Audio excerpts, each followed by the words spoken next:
What's going on, guys? We are back. I waited so long because the next video I wanted to do showing the sim fully painted. I wanted to do like a cool video with graphics effects and dry ice on the ground to show off the fan motors and do like a cool reveal. But the motion sim just keeps needing work. Basically, once you fix one thing, it exposes a flaw in the design of something that you made previously. And the thing about building something from scratch is that my build process is typically build something, see how it works out. Don't put a ton of work and material into it, because if that design is inherently flawed, then you just wasted a ton of time and material. So build stuff to kind of get an idea of the design that you want, make sure everything fits, and then go back and then make it more solid. Well, sometimes I forget to do that last part, so I was testing. Hold on, we got an interruption here.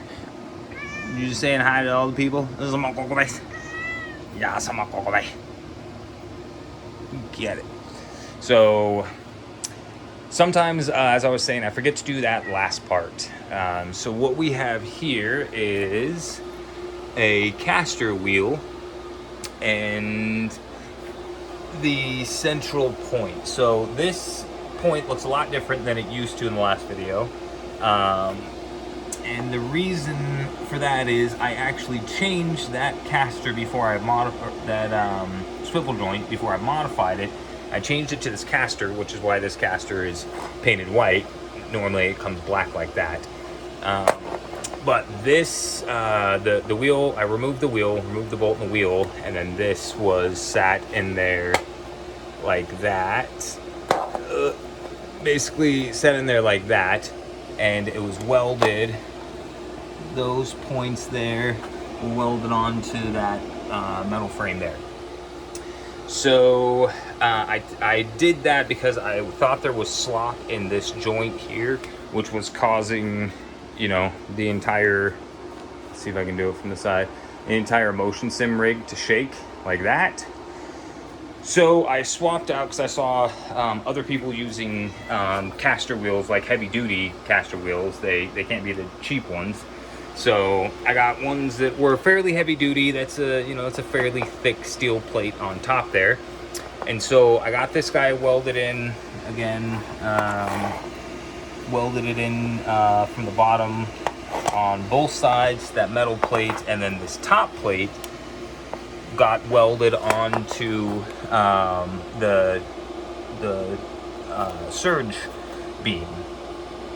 Actually, it got welded onto this plate here, this little L bracket plate that then gets bolted onto the surge beam. That's what it is. But when you look at this piece, you'll see that it's only welded on two sides and never touched on that side. And then you can see that the L bracket went to there and nothing was welded on this side. So again, I did that just for testing to make sure that this would fit and was the right height, which it was not. But after I did all that testing, I forgot to go back through and weld up those other sides. And I disassembled the rig, brought it back downstairs where it lives. And as I was testing it, I was in Nordschleife in the first carousel. And that first carousel is a pretty deep bank. And since my motion sim rig has a lot more articulation now, because I moved the motors in and close to the U-joint, basically when it went down into the carousel like that, it pulled a hard motion, and this entire thing, basically it bent this bracket here, it bent that. This is me trying to bend it back. This was bent a little bit more, not significantly more, but a little bit more. And the entire rig was rolled like so. I had to stick my, sitting in here, I had to stick my feet through here to push the rig back up. It was pivoting on one of the wheels. The other wheel was completely in the air. So the rig basically, the top end of the rig basically just kind of collapsed, and this entire frame was like cantered like that. Instead of being flat like it is right now, it was in the air like that. So once I got that back on, I was like, okay, well, that I could have gone back through, fixed this, or used one of the other 3 caster wheels, because I bought these as a set of 4. I could use one of the other 3 caster wheels, cut this one off, replaced it, repainted it, all that jazz. But looking at it, the metal just wasn't, even though it's just stamped and it's got curves and all that, it's just not very thick. And these two little arms that go, that the wheel sits in between, is the only thing that would be holding this thing up from collapsing sideways, unless I modified it and put extra bits of steel on. And I was thinking, well, if I'm going to do that, then I might as well just take the original U-joint, not U-joint, I keep saying that, swivel joint that I had, and then just beef it up. And so I grabbed some very thick pieces, added some buttresses to the sides of it so it won't want to collapse this way, added those same very thick pieces to this steel plate here so that won't want to warp, and then added same thick steel plates to the side bracketing it to make sure that L won't want to warp or collapse. Pásame coco, guys. You need all the attention in the world. You need all the attention in the world. So that was the first part to remedy the issue where the entire thing collapsed, because it moves too much in the roll position, and it goes too thin to the trolley system. So if my rig was more like Dr. ADHD1's, where it doesn't roll that much because his connection points are on the complete outside of his frame, and actually like pretty significantly further outside his frame, that means he doesn't get that much articulation in the roll, but you're not putting that much stress because you're not sending the rider where most of the weight is the rider. And when you dip the rider that much to the side, you're putting all that stress down there on those trolleys that make it want to torsion that frame terribly. So that's one sacrifice. That's one kind of flaw in my design that's intentional. I want it to have that much articulation. It's just I didn't build it strong enough the first time for that much torsion to be placed on that center beam.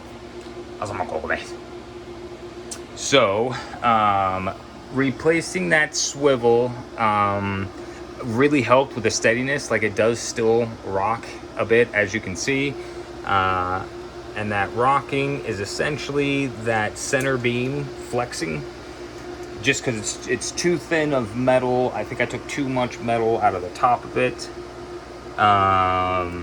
but this flexing isn't really that bad and not noticeable in the game all that much. Like, when you're in VR, you don't really notice that it flexes that much, I would say. Probably if I had a rig with linear actuators that was very stable, I would notice the difference, but I don't, and this is pretty much all I have. So while I can feel it and I know it's there, the only way to get rid of it is to just completely rebuild everything, redesign that center bar, and that'll come in iteration 2. Like, this rig will always look like this. This is essentially a finished product. Now I just need to get some of the geometry a little bit better. I'll go over that in a second. The next thing that I did is I installed lights all the way around.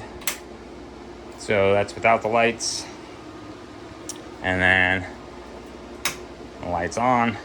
So I've got one light here on the door, so when you open the door, the light goes out with the door. And I might install like a graphics or whatever, so when it shines on the ground, it'll have a graphic on there like BMW and Mercedes does. That'll be cool. Hey, it's okay. You just stay there. I have another light under the dash to illuminate the footwell. Another light underneath the throttle quadrant to illuminate the shifter and that whole stuff. And then since I bought these in a pack of 4, I figured, for symmetry as well, I'd install a light over here. So I got a light installed right there to just illuminate the other side of the undercarriage. I don't know if I showed these off, but this is the cooling fans that got installed to cool off the motors. The motors essentially get really warm quicker than they used to. Now that I have all the stuff mounted on top the fan, the Winsome. I'm not sure if I've ever shown that fully completed, then mounted on the rig. But it does add, even though this is all aluminum, this here, the entire black frame, including that buttressing piece there, that's all aluminum. But these fans themselves, times 3, are fairly heavy, along with the wiring, along with that aluminum frame. And you're mounting it so far away from the U-joint that, again, that acts as a lever arm from your fulcrum, which kind of magnifies that weight. So it was heating up the motor, so I added these cooling fans down here. The cooling fans are on this switch. See them come to a stop any minute now. And then boom, flip the switch. And they go back on. These fans are solely just to cool these motors. So we got the Winsome. I'm not sure if I showed this off, but this is this is one of the Reverb G2 hand controllers that is used for motion compensation. And I built this little stand for it here. It's pretty solid on there. It doesn't move too much. I definitely could make it more solid, but I have to 3D print a mount and all that stuff for it. So for just 2 zip ties, it's fairly solid on there. But now that I have the butt kickers mounted, one up there, and then one right there, basically underneath the seat. Those butt kickers just, they do what they do, add a ton of vibration, which vibrates the hell out of that thing, which is terrible for motion compensation. But this rig moves so much, especially in Flight Sim 2024, or basically any flight sim I've noticed. It doesn't seem that noticeable in Assetto Corsa for some reason. I'm not sure if it's just because I have the roll movements not as much, but still the acceleration movements should be the same because I'm moving the same distance and I have the same amount of force for surge typically in both games. And I don't notice it nearly as much in Assetto Corsa as I do in Flight Sim 2024, but it might just be that the cockpits are smaller. Because when you're flying in 2024 and you dip like this, an A-pillar then goes into the middle of your head. Your head is now in the middle of the A-pillar, right? Because the game moves, but you don't move in correspondence with it because of the way that inside-out tracking works. So that's what you need motion compensation for, and then it locks your frame of reference to the game's frame of reference, and so when it moves, it'll keep you in line with that instead of keeping you straight up and down like it normally would. So that's the motion compensation. Lights. Let's see, what else? So the next thing, the next thing that I did, very important, is I spaced out these two, the traction loss wheels for the back of the traction loss frame. Let's see if I can, no, can't get a light. Okay. So this is where one of them was mounted. This is where the other one was mounted. So this point was over here. God damn, you can't see much. This point was over here. This point was over here. So they've moved like 4 inches or so.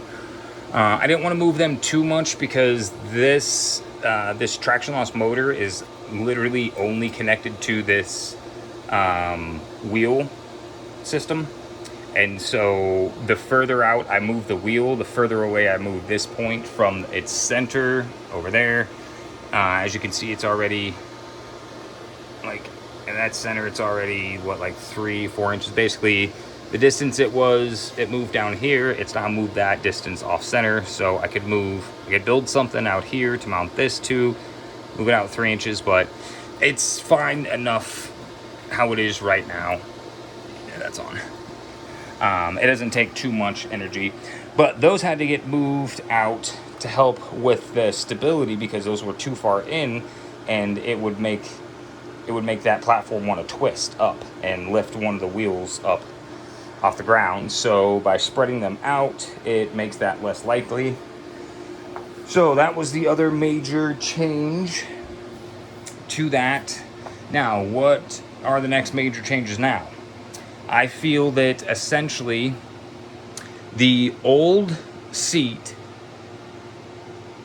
probably reclined further than this one did, which put a lot of the weight further back on the U-joint than it is now.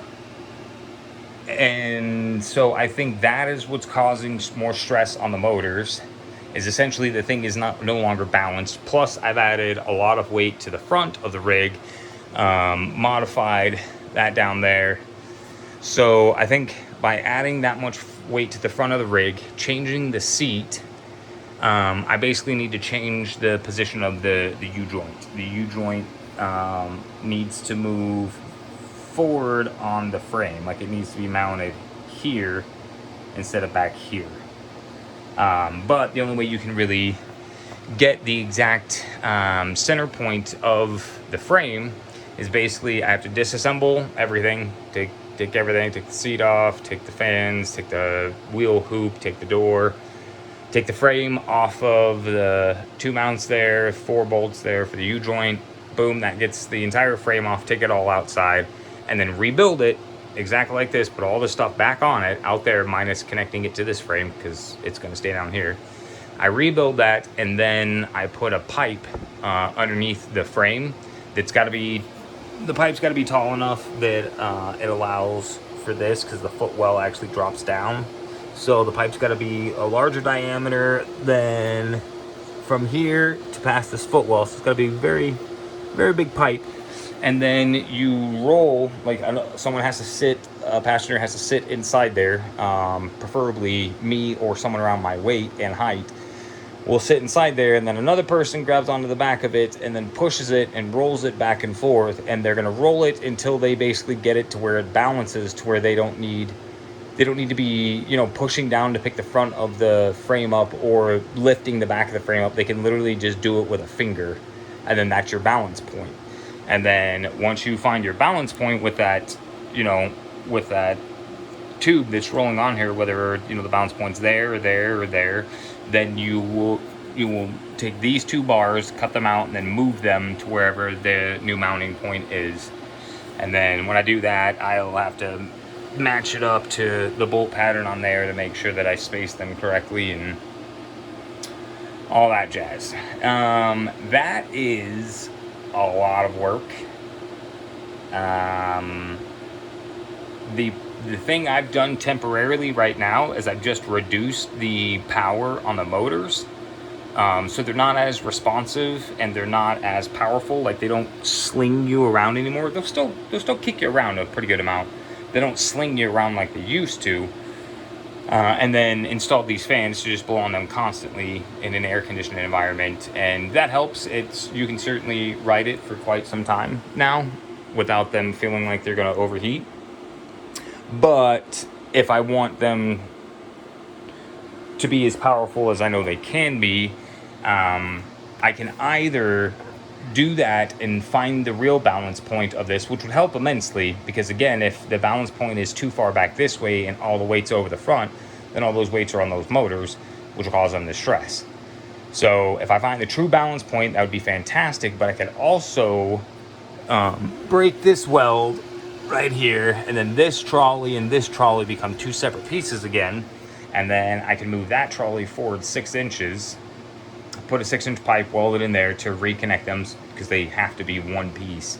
They can't be two separate pieces, because when that goes to lift up, that trolley will then just start sliding around all over the place. So basically cut that, widen it by 6 inches, and when I do that, I also have to take these, the mounting point,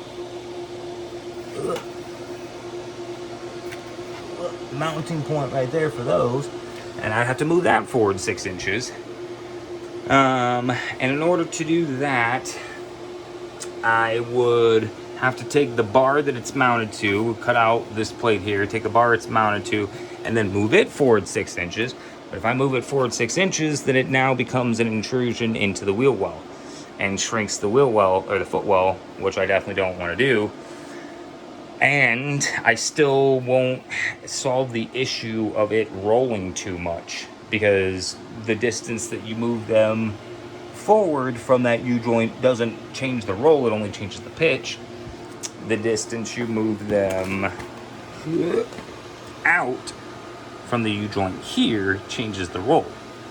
So, and as you can see, they are ever so slightly, not so slightly, but they are cantered inwards. Like, instead of being straight up or pointed outwards, they're kind of slanted inwards from their actual actuation point to where they connect to the frame. So what I would do is I would move them 6 inches up, but instead of moving the aluminum bar they're connected to, I would then just connect the mounting point they're on, and weld that to this steel frame here. And that would widen the connection point down here. Instead of them being kind of inwards, it would widen them out, which means it would have less roll, less articulation in the roll. But that means that it's not going to be causing so much torsion forces on the surge spine. So those are the modifications that I can do for this guy. But again, I'm not sure when I'm going to get around to it, because this thing is essentially finished along, I gotta keep doing testing, because every time I modify it, I have to test those modifications, see how well they're gonna do.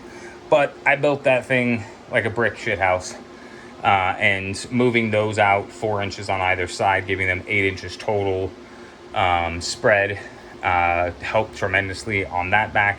It does feel a lot more stable than it used to. So I'm pretty happy with everything, and it's still very functional with the motors turned down to like 70% power instead of having them up to like, they were at 150 or something like that, 140 when I had the IBT2s in there. And then when I switched to these Chinese 100 amp motor drivers, they were just a lot more powerful. So you would only need to have it up to like 100, maybe 90. But then they would overheat relatively quickly, like 30 minutes in, they would get pretty warm, like concerningly warm. And so I put the fans on there, and they still got warm. Not nearly as warm, not as concerned that they were going to destroy themselves, but still warmer than I wanted. So I just turned the power down to 70 on them, and like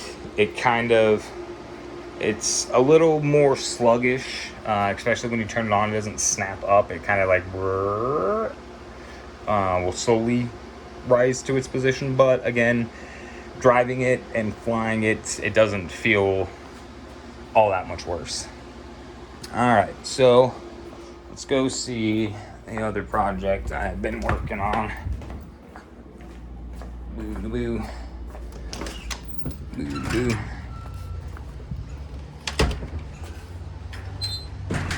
Okay, haven't gotten any video of this one yet, but essentially, with my computer and workspace outside, it's always dirty and cluttered.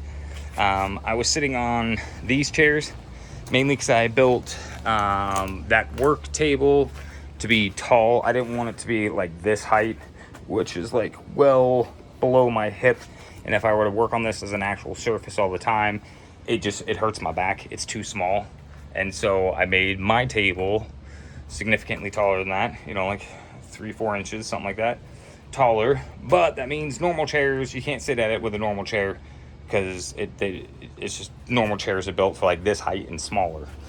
So I had 4 stacks of the little plastic chairs there that I was sitting on, but those just sucked. This is the thing I used to sit on, but now it's just way too short. So I wanted to use my old car chair that I had in the old rig. I still had this sitting around, and it's very comfy. And, you know, car chairs are meant to be sat in and be comfortable while they're sat in. So I was like, great, I'm going to reuse that. But I also have always wondered what a seat mover feels like compared to a full frame motion rig. And so I was like, I'm going to take this seat and I'm going to rebuild it as a seat mover just so I can see what that feels like. So this is essentially, hold on, I'm just going to move my welding helmet so I can grab my other U-joint. This is essentially what I built. Wood frame as prototyping, is, you know, as always. Very, very simple setup here. It's just a square wood frame down at the bottom, a U-joint mounted in the center that's, you know, connected to the seat. The seat had these rails, the angle iron welded on to give it more of a frame, and then I had these box sections hanging around, so I welded those on to move that distance away from the U-joint, because I've rebuilt this thing 3 or 4 times so far just to kind of understand the physics and forces behind it. They're very similar, it's just I thought they would have been a lot weaker than a full frame, because you're not moving a full frame, you're just moving a chair. The problem is that 200 pounds is sitting on this chair, and when it starts to move, you're now keeping 200 pounds up right, and that's actually very difficult if you don't use leverage. So the first attempt I had at building this, let's see if I can get you under here. There's this metal bar here. I welded these brackets directly onto these metal bars. That was terrible, and it killed the drivers immediately. Like, they hit the thermal cutoff and their power cut off immediately. I'm using the old IBT2 double stacks, the parallel IBT2s with the double stack heat sinks on them for this, just because I have them, you know, lying around. And the extra 100 amp Chinese drivers I want to use for a 6-off. So I still have tons of those sitting around, so I just pop those in. 2 motor drivers. There's the one Arduino down there, because it's only handling 2 channels. And then it just has one 24 volt power supply. I think this one's only 15 amps, so it really doesn't require a tremendous amount in this configuration. But like I said, the first time I installed them, they were down here, and I wanted to reuse everything. I didn't want to buy anything for this. I just wanted to reuse the stuff I had. So I had the initial first U-joint that I bought, which is a steering shaft U-joint. And I didn't use it. I quit using it because these points down here will bend. They're very floppy, loosey-goosey. They're not very strong. So with a full frame, the full frame would twist like this. And so when a motor would push, it would twist, and then it would fucking collapse. So that's why I bought the drive shaft U-joint for the motion sim downstairs. But I still had this one, and I had spare motors, and I had the seat, and I had everything. So I was like, all right, I'll just build it. So I built it with that U-joint. The same problem, just 200 pounds with the chair. The chair is maybe, I don't know, 20 or 30 pounds. So nothing really compared to the 200 pounds I am sitting on it. Is just, it twists, like it just preventing those forces.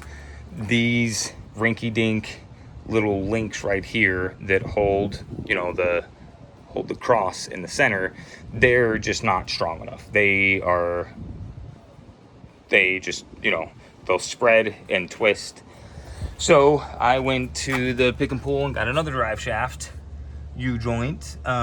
This one someone had already cut and it was just laying there, so lucky me, I didn't have to spend a ton of time pulling it off a vehicle. I literally just grabbed it and brought it here and welded. Same principle as the other drive shaft in there, just got 2 of the flat steel plates, welded them together, and then welded this circle onto it. And then for the chair, when I mounted this U-joint onto the chair, I had to use the bolt patterns that were already on here, right?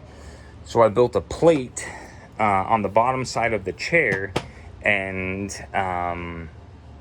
you know, cut out the holes for the bolt patterns on here, and then I welded nuts onto the bottom on essentially the top side of that metal plate, so that way I could just pass bolts through here and then screw them into the nuts that were welded to capture, you know, captured nuts on the other side. Well, if I were to change that bolt pattern on here, I would have to cut that piece out and then weld new nuts on, and like, it was gonna be a lot of work to build a new bolt pattern, and I didn't wanna do that. So what I did is I wanted to utilize the old bolt patterns I already had, but this big dumb shaft would have been in the middle of the way, so I just offset it. I also needed to kick the chair back this way to make these 2 points line up. This was have to move it forward or backwards. I don't know. It was offset. I think it was too far this way, so that you had to go this way.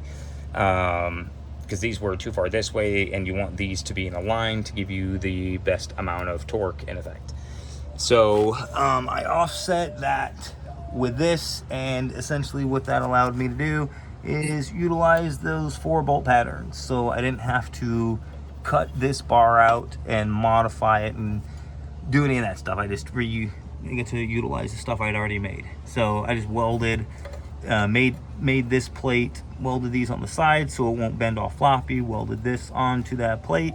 There's not going to be a tremendous amount of force on this plate, really.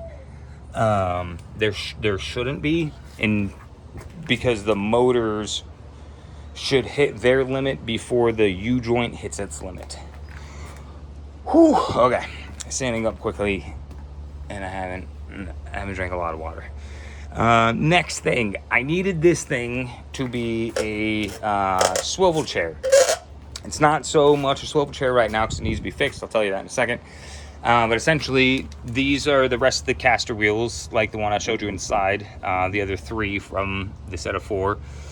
And the front was easy. I just added a 2x4 all the way across. Made sure I gave enough room for both of those wheels to fully rotate.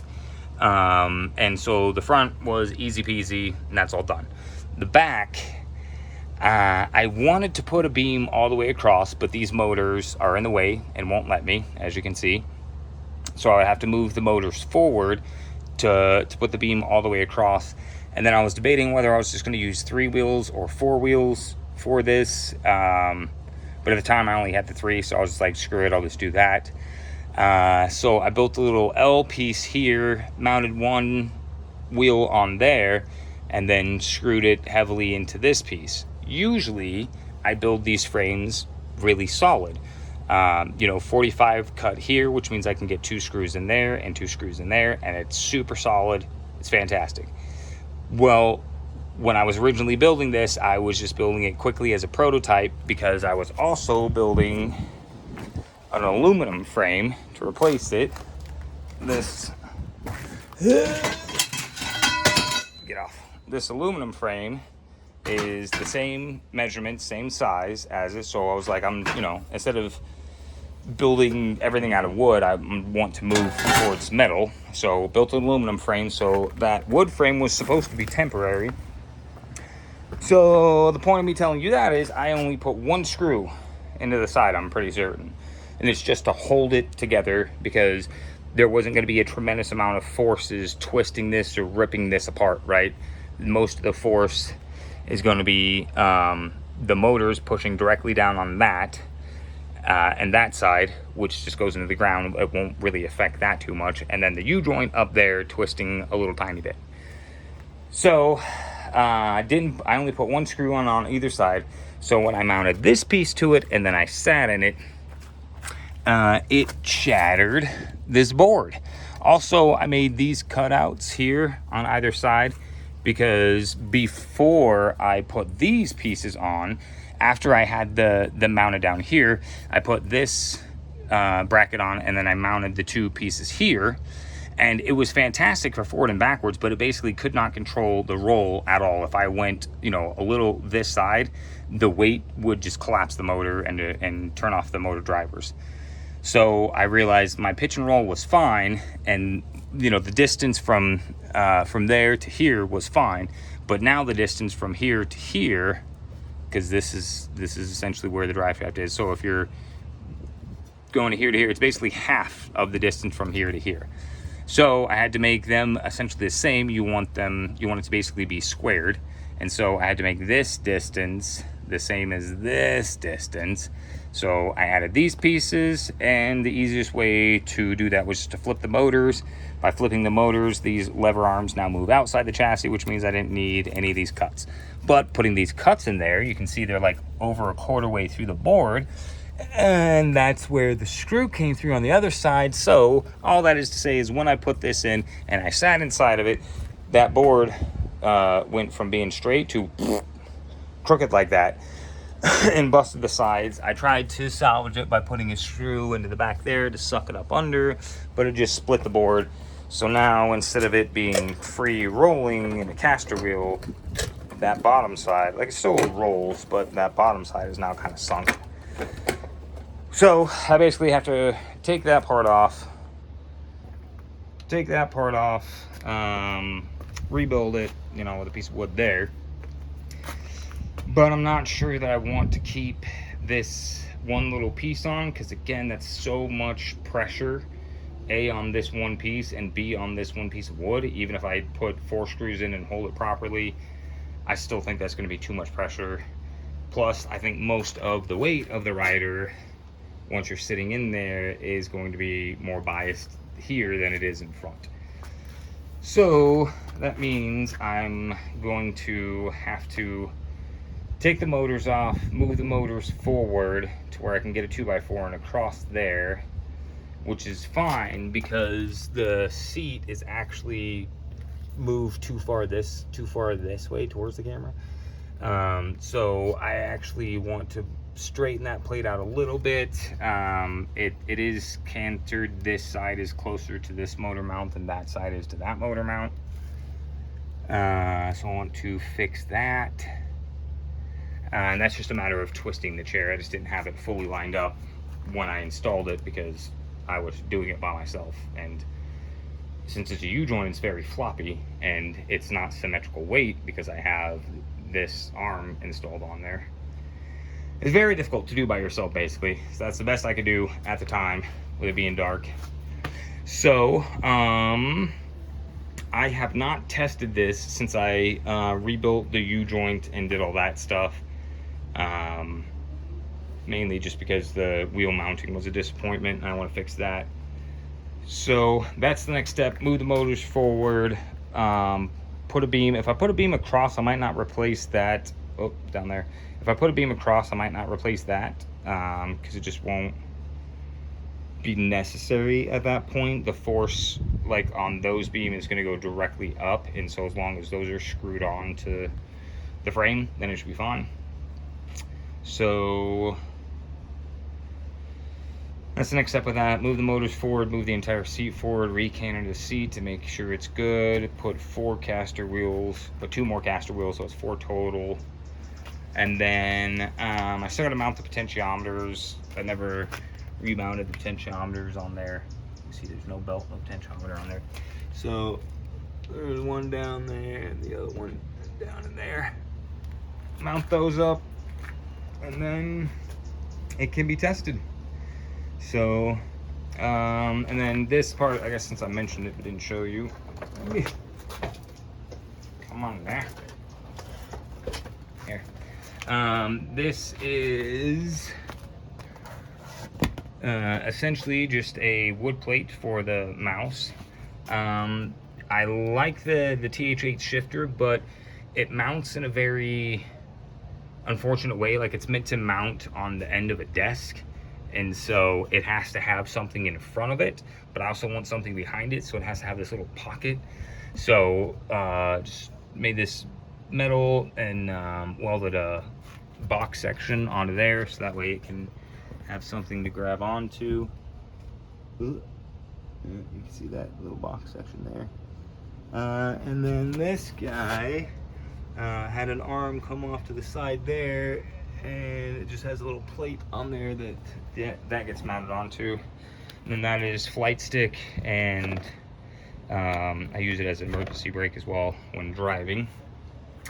So I tested it a little bit, and then of course I have my T300 RS with the wheel stand that I bought it with. I bought all that for 200 bucks. Like, it was like 2 years ago at this point, but still, that was a steal at the time, because that's a $400 wheel.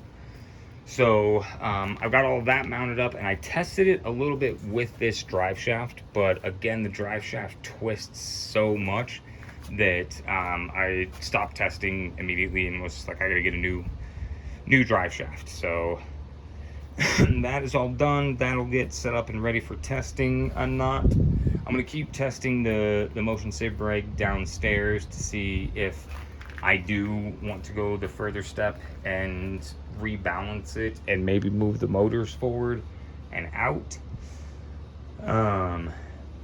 I don't think it's necessary as long as the rider is, 6 foot and 200 pounds. If they're short and fat, that becomes a problem, because I have to slide the seat forward, which means it puts more of the weight over the motors instead of the U-joint. And if they're tall and lean, that's the best. You're like 6 foot and 160 pounds, then you distribute that weight very evenly over it. So that's not too big of a problem. But yeah, shorter, more rotund people are still an issue for the rig right now. So that's the only reason why I'm contemplating making the radical adjustments to the chassis. But anyway, that is the latest update. I'll probably post another video of my dad testing the rig when it's fully built and assembled and all that. So I will catch you guys next time.